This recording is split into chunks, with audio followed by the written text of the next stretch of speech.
The MOVEit breach is usually described as a data exfiltration incident, but that framing misses what actually made it successful. This wasn't about breaking encryption, exploiting 0 days faster than defenders could patch, or overwhelming systems with volume.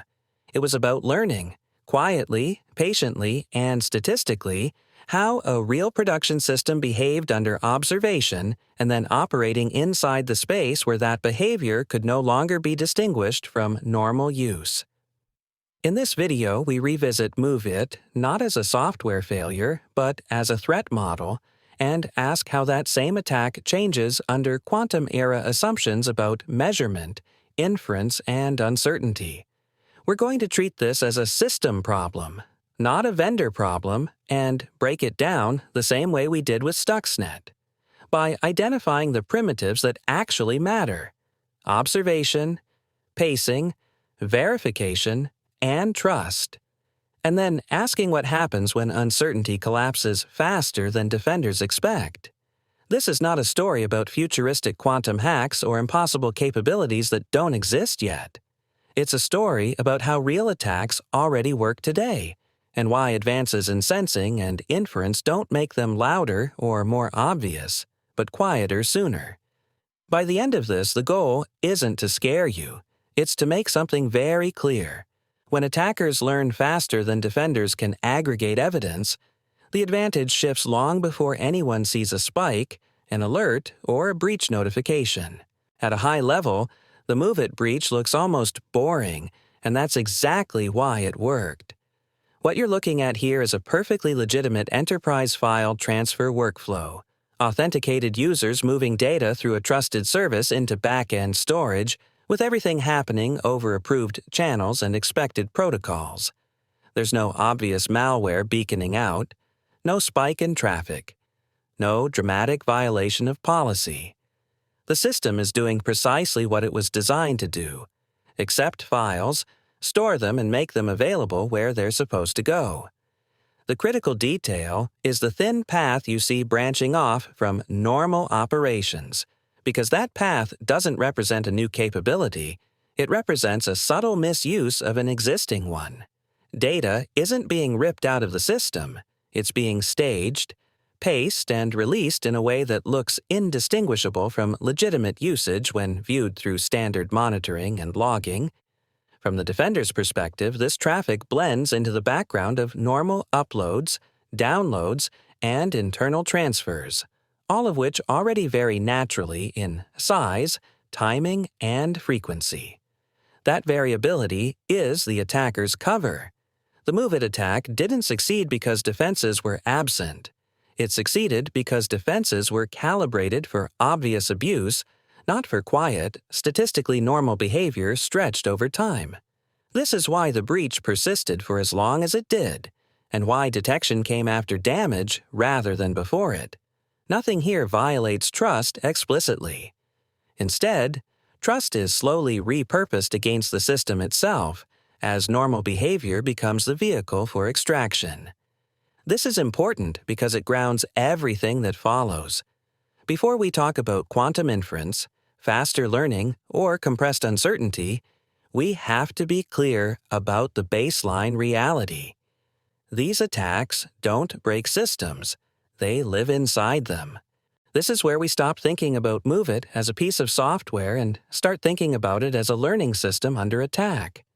When you strip away the implementation details, what's left are a small number of primitives that show up again and again in modern breaches. First is access, which in this case wasn't exotic or noisy, but authenticated and expected, flowing through exactly the interfaces enterprises build and monitor every day. From that access comes observation, the ability to see how the system responds to queries, transfers, file sizes, timing, and load, not all at once but gradually, across many normal interactions. Those observations feed inference, which is where the real work happens. Attackers aren't guessing randomly. They're building a statistical model of what looks normal, what triggers attention, and where the boundaries of acceptable behavior lie. Once inference converges, Pacing becomes the control knob. Data isn't exfiltrated in bursts, it's metered, staged, and released at rates that sit comfortably inside expected variability, making detection indistinguishable from background noise. Finally, there is verification, which is not a single gate, but a collection of delayed checks, logs, thresholds, and human review processes that operate after the fact rather than in real time. The reason MOVEit-style attacks persist isn't because defenders fail at any one of these steps, but because the attacker touches all of them gently. Nothing here looks like a breach when viewed in isolation. Each primitive appears benign, compliant, and explainable. But when combined, they form a closed loop that allows attackers to learn faster than defenders can aggregate evidence, turning normal system behavior into a vehicle for extraction. This framing matters because once you see the attack this way, the question stops being how to block a specific exploit and becomes how to disrupt the attacker's ability to infer, pace, and adapt inside the system without being noticed. What's being illustrated here is the phase of the attack that matters most and receives the least attention: the learning phase. Nothing dramatic happens at first. The activity looks ordinary: normal file pulls, routine queries, and transfer patterns that sit comfortably inside expected usage. From the outside, everything appears compliant. But beneath that surface, each interaction is feeding information back to the attacker, not in the form of secrets or credentials, but in the form of statistical feedback. Over days and weeks, small observations accumulate. Responses are measured, timings are noted, limits are tested gently rather than pushed. This is not exploration by trial and error, it's exploration by inference. As more observations arrive, the attacker's internal model converges, slowly at first and then more confidently, toward an understanding of what pacing will remain invisible and what will attract attention. Meanwhile, defenders are looking at course summaries, daily aggregates, delayed logs, averaged metrics, views that smooth away exactly the details that matter. By the time anything stands out at the aggregate level, the attacker has already learned where the safe region lives and how to operate inside it. The critical insight here is that the attack doesn't cross a line. It finds the space between lines and stays there. This phase doesn't produce alerts because it isn't doing anything abnormal yet. It's building certainty. And once that certainty is high enough, the attack stops learning and starts extracting, already optimized to remain indistinguishable from normal behavior. What you're seeing here is the system exactly as defenders experience it in real life, and it explains why attacks like MOVEit persist without triggering early alarms. From the defender's perspective, visibility comes through aggregate dashboards and delayed summaries, daily transfer volumes, average file sizes, total session counts, all smoothed over time and designed to reduce noise rather than expose it. These views are optimized for stability and operational sanity, not for catching subtle abuse. The fine-grained behavior that matters most, small changes in pacing, timing, and sequencing, gets averaged away by design. What remains looks normal, predictable, and compliant. Meanwhile, the attacker's activity lives below that resolution, shaping behavior carefully so that every individual action fits comfortably inside expected variance. By the time defenders notice anything unusual at the aggregate level, what they're really seeing is not the beginning of an attack, but the accumulation of effects that started much earlier. Log delays compound the problem, pushing awareness even further behind reality and turning detection into a retrospective exercise rather than a preventative one. This gap between high-resolution behavior and low-resolution monitoring isn't a failure of tooling or effort. It's a structural mismatch between how systems are used and how they're observed. Defenders are forced to look at summaries because raw detail is overwhelming, while attackers exploit exactly that compression to stay invisible. This is the environment in which modern breaches succeed, not by breaking defenses outright, but by operating comfortably inside the space those defenses can no longer resolve. What's being shown here is the simplest and most important truth about detection. It is not a binary event. It is a statistical decision made under uncertainty. Along the top, you're seeing activity level over time, sampled at discrete intervals rather than observed continuously. That sampling interval matters because anything that happens between samples is invisible to the system. Detection begins with a baseline, represented by the average activity level, which we denote as mu, and variability around that baseline, represented by sigma, which captures noise, drift, and normal fluctuation. In most real systems, alerts are triggered when the observed value x deviates far enough from the mean, formally written as the absolute value of x minus mu being greater than k times sigma, where k is a confidence parameter chosen by operators.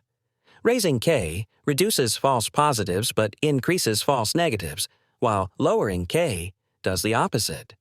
There is no correct value. There is only a trade-off. The bell curve on the right shows this explicitly, with false positives on the left when thresholds are too sensitive and false negatives on the right when thresholds are too strict. Every defender lives somewhere on that curve, whether they acknowledge it or not. The highlighted threshold t equals mu plus k times sigma, and that threshold only makes sense if noise is stable and well-behaved, which is already a fragile assumption. The key point is that detection probability, labeled P of alert, grows gradually, not suddenly. An attacker doesn't need to stay below 0. They only need to stay inside the confidence band defined by K sigma. As long as behavior remains statistically consistent with noise, the system has no principled reason to alert. This is the mathematical foundation that makes low and slow attacks possible. Nothing here is broken. The math is doing exactly what it's designed to do, and once you understand this framework, the real question stops being how to set a better threshold and becomes how quickly uncertainty collapses as observations accumulate, which is exactly where the next step takes us. This frame shows where the advantage actually emerges, and it comes down to how quickly uncertainty collapses as observations accumulate. Along the horizontal axis, you're seeing the number of observations, labeled n, increasing over time, and along the vertical axis, you're seeing confidence versus uncertainty. The dashed curve represents classical inference, where uncertainty decays slowly as more data is collected, requiring many observations, often weeks of activity, to converge on a reliable internal model of the system. The solid, steeper curve represents quantum-assisted inference, where confidence grows much faster with each additional observation. This is not because the attacker is doing something fundamentally new, but because each observation carries more usable information. At the bottom left, you can see likelihood curves labeled L of theta given data, where theta represents the unknown system parameter the attacker is trying to learn. As observations accumulate, these likelihood curves sharpen and narrow, meaning the attacker's estimate becomes more precise. The mathematical bound shown on the right, variance of theta is greater than or equal to 1 over I of theta, is the Fisher information bound, and it tells us that uncertainty is limited by how much information each observation provides. Increase information per observation, and variance collapses faster. What matters operationally is the shaded region marked as the attacker's safe operating region. In the classical case, reaching that region takes time, which exposes the attacker during the learning phase. In the quantum-assisted case, convergence happens much earlier, days instead of weeks, allowing the attacker to begin pacing and extraction sooner while still remaining statistically indistinguishable from normal behavior. The attack itself hasn't changed. The exploit hasn't changed. What has changed is the speed at which certainty arrives, and that shift in convergence speed is enough to tilt the entire timeline of detection and response. This is where all of the theory collapses into a concrete result that you can actually reason about. What's being calculated here is time to confidence, how long it takes an attacker to learn enough about a system to operate safely inside normal behavior without triggering detection. On the left, you see evidence accumulation over time, with a conservative evidence threshold labeled E equals 12, representing the amount of statistical certainty the attacker needs before committing to sustained extraction. In the classical case, each observation provides relatively little usable information, roughly 0.1 units per observation, because noise is high and inference converges slowly. That means the attacker needs about 120 observations to reach the threshold, calculated as 12 divided by 0.1. If each meaningful observation occurs roughly every 2 hours, which could correspond to a query batch, a transfer window, or a log cycle, then 120 observations takes about 240 hours, or roughly 10 days. In the quantum-assisted case, nothing about the exploit changes, but the information gained per observation increases to around 0.4, meaning each interaction collapses uncertainty faster. Now, the attacker needs only 30 observations to reach the same confidence threshold, calculated as 12 divided by 0.4. At 2 hours per observation, that's 60 hours, or about 2.5 days. The result is a 4 times reduction in the learning window, not because the attacker is more aggressive, but because certainty arrives sooner. And this is the key operational insight. The most dangerous phase of the attack is the learning phase, when probing is most visible. Compressing that phase from 10 days to 2 or 3 days dramatically reduces defender reaction time while keeping behavior statistically normal the entire way. The system doesn't fail because anything obvious happens. It fails because the attacker reaches safe pacing long before defenders have enough aggregated evidence to justify intervention. What this comparison makes clear is that nothing about the attack itself has fundamentally changed. The same access, the same system, the same behavior, but the outcome changes because time changes. In the classical case, the learning phase stretches out over many days, sometimes weeks, as attackers probe carefully, infer safe boundaries slowly, and remain exposed during that entire period. That exposure overlaps with the defender's detection window, meaning there's at least some chance that aggregation, alerts, or human review catches the activity before extraction is fully optimized. In the quantum-assisted case, that same learning phase collapses dramatically. Probing ends sooner, inference converges faster, and safe pacing is established in a fraction of the time. The extraction phase begins earlier, while behavior is still statistically indistinguishable from normal operations. And by the time defenders accumulate enough evidence to justify action, the attack has already transitioned into a quiet, sustained state. This is the real asymmetry. Defenders don't lose because they fail to detect anything at all. They lose because detection arrives after the window where intervention mattered. Compressing the learning phase from 10 days to 2 or 3 days doesn't make the attack louder or more aggressive. It makes it decisive sooner. And when timing decides outcomes, the side that learns faster doesn't need better exploits, better access, or more power.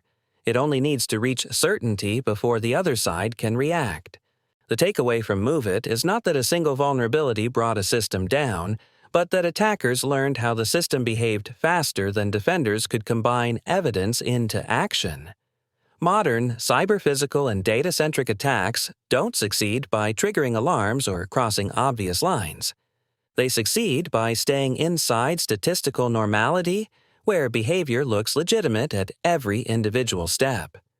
The detection in these environments is never instantaneous or absolute. It is probabilistic, delayed and constrained by noise, sampling resolution, and false positive trade-offs that defenders are forced to accept. Quantum advantage in this context has nothing to do with breaking encryption or bypassing controls.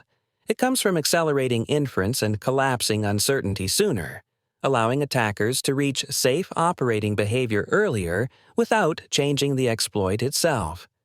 Compressing the learning phase from weeks to days dramatically reduces defender reaction time, even though nothing outwardly suspicious appears to be happening. And that leads to the core lesson that carries forward into the quantum era. Security outcomes are decided by time to confidence, not by exploit sophistication or control strength, because security is not a state you achieve once. It's a process you are constantly negotiating under uncertainty. Thank you for watching. If you found this useful, please like the video and subscribe to the channel. It really helps us keep building deep, real-world quantum security content. You can visit spectreai.ai to explore over 55 hands-on quantum security labs and learn by doing, not just by theory. If you're interested in going deeper, you can also find our books on Amazon. And finally, leave a comment and let us know what you'd like to learn next. We read them all. Thanks again, and we'll see you in the next video.